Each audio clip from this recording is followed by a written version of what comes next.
Hi folks, Scott here. Recently, I had the pleasure to sit down with the unparalleled Erik Deckers to have him answer some questions about what it takes to make it as a professional writer. Enjoy. Writing is such an important skill. Any advice on how to stand out? If you want your content to suck, you should use a lot of jargon. You should use adverbs and adjectives. You should use a lot of extra words that you really don't need in your writing. You should use as many multisyllabic words as you can. And a friend of mine threw in a sixth one. It was write like we learned in middle school. Content marketing is becoming an integral part of any campaign strategy. Can you explain what it is?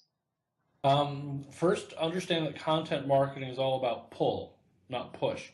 TV commercials, radio commercials, those are push. I want to push out my message and interrupt whatever it is you're doing and get you to pay attention to me.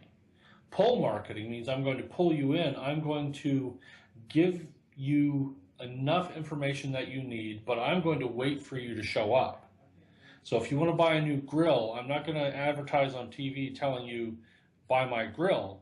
I'm going to have a lot of articles about backyard barbecuing and the importance of grilling and grill safety and recipes and things like that. So when you're ready to buy it, you do a search for backyard barbecue or charcoal grill or whatever, and you come to my site, and because it shows up on Google, and you do all the research and exploring yourself, and you basically educate yourself on needing my grill.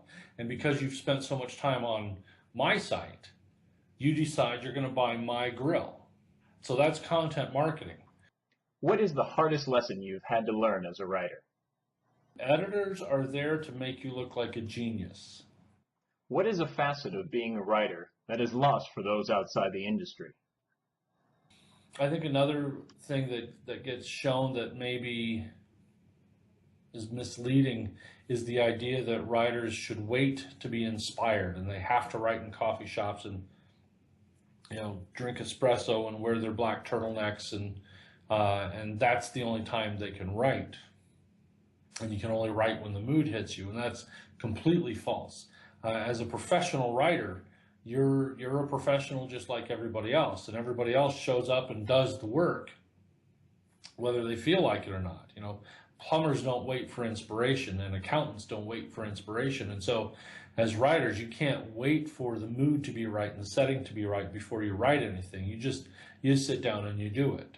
And even if it's not coming the way you would like it, you still have to do the work, because you start writing and you start putting words on paper, even if it's electronic paper.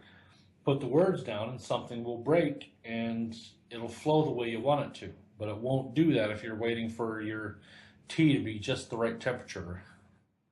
I would like to give a heartfelt thank you to Erik Deckers for both his expertise and his time. That's all for now, folks. I'll see you next time for some more Thoughts from Valhalla. Cheers.